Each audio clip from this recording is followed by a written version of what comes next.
Yeah.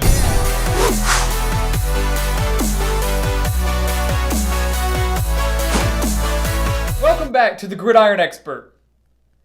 It took 4 years, but Illinois finally made their first bowl game since 2014 and their first bowl game under head coach Lovie Smith.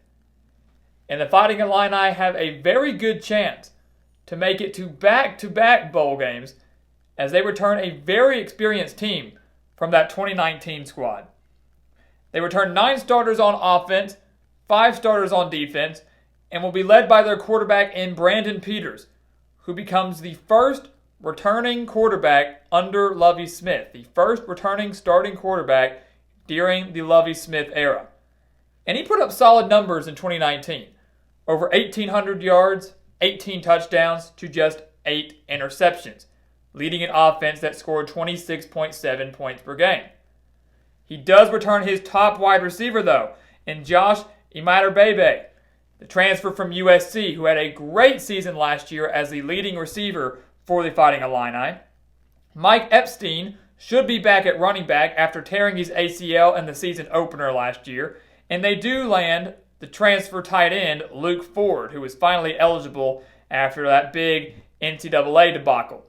So the Fighting Illini offensively are going to be looking very, very good from that 6-7 team from last year. Defensively, they returned 5 starters from a unit that allowed 26.2 points per game. So not great, but not too bad either. They're going to be led by Sidney Brown in the secondary, who was second on tackles last year with 88. They also have Jake Hansen leading the linebacking core. If you want to know how good Jake Hansen is, keep in mind that he missed 4 games last year. He missed 4 games in 2019, but still finished 3rd on the team in tackles. So expect this defense for Illinois to step it up just a little bit, and I think the offense can take an even bigger step forward, maybe even better than averaging 26.7 points per game. When we take a look at their schedule coming into 2020, the first thing you notice is the non-conference is extremely weak. It's absolutely pitiful for a Big Ten team. So we already had them winning against Illinois State.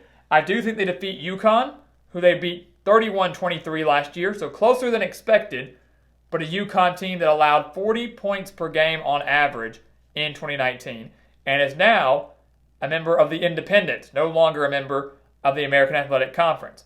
But last year's game was on the road, now it's in Champaign. I do think Illinois defeats the Huskies, and I do think they defeat Bowling Green. We did not give either automatic victories because crazier things have, of course, happened, but we do believe that Illinois should take care of their non-conference despite only beating UConn by 8 last year and despite losing to Eastern Michigan last year as well.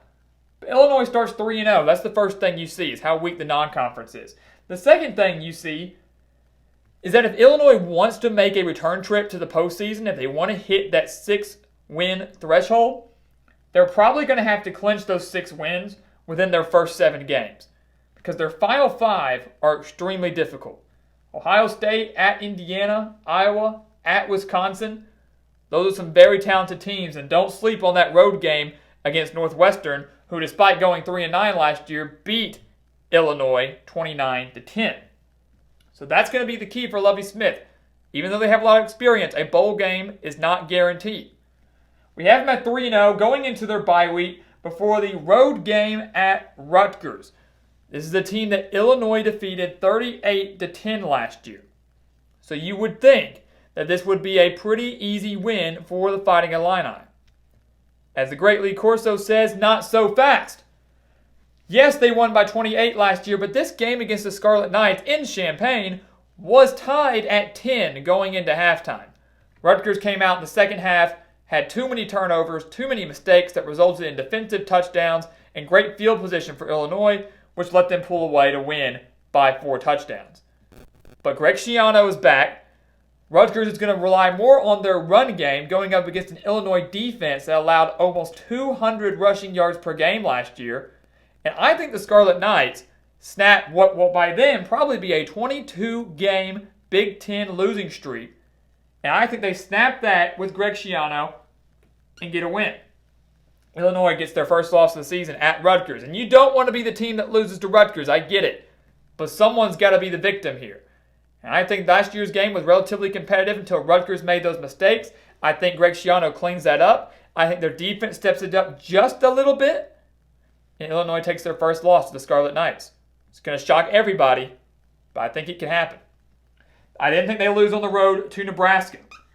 Nebraska, of course, one of the most passionate fan bases in the entire country. Playing on the road there is not an easy thing to do. And last year's game was an absolute thriller. In Champaign, Nebraska came in and won 42-38. Yes, Nebraska loses J.D. Spielman, who is transferring. But they do return Adrian Martinez. They do return Dedrick Mills. They do return Wandale Robinson. They've got plenty of talent offensively to make up for the loss of Spielman. Some guys will step up, but they can do it. And I think their defense, this is the year that if they want to get to the postseason, they've got to take that extra step forward. I think they have just enough to do that at home against the Fighting Illini and just enough to exploit a few weaknesses in this defense. So they lose to Nebraska at home. They're now 0-2 in the Big Ten Conference, 3-2 on the year. But remember, last year was a season of streaks for Illinois. They won their first 2 games, then they lost 4 in a row, then they won 4 in a row, and then they lost their final 3. So they lose 2 here, won 3, lost 2. They break that small losing streak with a win against Purdue. They come back home after a 2-game road trip, and they defeat Purdue. The Boilermakers, a team that was beat by injuries last year, just ravaged by injuries. Can't help that. And Illinois took advantage of it, winning 24-6. Rondale Moore should be back. Jack Plummer should be a little bit better at quarterback. David Bell, who had over 100 receiving yards in 6 of the final 9 games of last season, should be back, ready to go, and really be ready to complement Rondale Moore, that wide receiver core. But at home, against a Purdue team that does have questions defensively, I think this is the game that you really see the Illinois offense come to life. I think this is a game where you can see them rack up some points and show what they're capable of offensively. So they get a win here over the Boilermakers and stay at home to take on Minnesota. And this is an interesting game here as well. Some are picking this as a trendy upset game, that the Golden Gophers will come on the road and fall to Illinois. You know, everybody usually has that one little trap game against an inferior opponent. Some think this could be it for PJ Fleck. I do not. Minnesota defeated Illinois 40-17 last year, and there's a chance that this Minnesota team in 2020 can be better than the one we saw in 2019. And that's saying a lot considering last year's team went 11-2. But Tanner Morgan is back. His top 2 of 3 wide receivers are back. They got a great running back returning in Muhammad Ibrahim, and the defense will be tough once again. I don't expect it to be a blowout like last year, but I don't expect Minnesota to trip up here on the road. I think Illinois loses this game. But of course, if there is one silver lining in this, maybe someone giving a sliver of hope that Illinois can pull off this upset, they did upset Wisconsin last year. Remember that. They did defeat Wisconsin in Champaign last year. So, of course, anything is possible. And speaking of Wisconsin, that's who they face on Halloween. That's who they face on Halloween. And if I am Illinois, I am terrified for this game. It's fitting that this game falls on October 31st because this is a major revenge game for the Badgers. Illinois handed Wisconsin their first loss of the season last year. The Badgers came in ranked 6th in the country, 6-0, were leading by 9 points late in the game and blew it, falling 24-23. And then the next week, they got annihilated by Ohio State. You know Wisconsin's had this game circled on their schedule. You know Wisconsin is a Big Ten West contender yet again in 2020. Yes, they lose Jonathan Taylor, but that defense is going to make Illinois pay. That defense, which returns 9 starters from the 4th best defense in the country last year, they're going to make Illinois pay. I don't see any chance for Illinois to go into Madison, to go into Camp Randall Stadium, and to beat the Badgers. I just don't see it happening, especially considering what happened last year. They drop a game to Wisconsin. So if you look here, they do have 4 wins. They're right at 500, 4-4 with 4 games left. You have to win 2 to get to a bowl game. 2 of those come at home, but unfortunately one of them's against Ohio State, which means they're probably going to have to steal one on the road. To kick off November, they take on Iowa, a team they lost to 19-10 last year. That was on the road at Kinnick Stadium, and all things considered, a fairly respectable showing. Illinois was coming off that 25-point comeback victory against Michigan State, and I think that was kind of a gut check. It was a fantastic 4-game winning streak. Iowa kind of put them back in their place. But you look at Iowa again here. Maybe another trap game for some. Some people think they could slip up here in Champaign. I think their offense is going to be much better than we've seen over the past few years. They've got a great core of wide receivers. The only key is going to be, is Spencer Petras the man or not? Is Spencer Petras the real deal or not at quarterback for the Hawkeyes? They've got a great running back. They've got a great core of wide receivers. Offensive line is strong again. And the defense will be elite yet again as well. Certainly not a game that Iowa can sleep on, and certainly a game that I don't see being decided by more than 10 points. But however it's decided, it will be in favor of the Hawkeyes. I do think Illinois loses this game, and I do think they fall to Indiana as well. A team that returned 17 starters, guys. 17 starters from an Indiana team that won 8 games for the first time in 26 years. Michael Penix is back. Their leading rusher is back. Their leading wide receiver is back. And the defense is going to take a major step forward. And that's saying a lot considering they weren't even that bad last year. Tom Allen's got something brewing with the Hoosiers. And with this game being at home, I just don't see Indiana's elite offense getting shut down by an Illinois defense here. They win, which means Illinois has to win their last 2 games to get back to the postseason. And we know that's not going to happen, because one of those games is against Ohio State. Now again, you look at the home schedule. Maybe they can upset an Iowa. Maybe they can upset a Minnesota. Maybe they upset an Ohio State, because Ohio State has struggled against Big Ten West opponents on the road in years past. But that wasn't the case last year with Ryan Day. And with Ohio State's offense, led by Justin Fields, one of the best quarterbacks in the country, I don't see many people, if anybody, beating Ohio State this year. Many consider them almost a shoo-in for the playoff.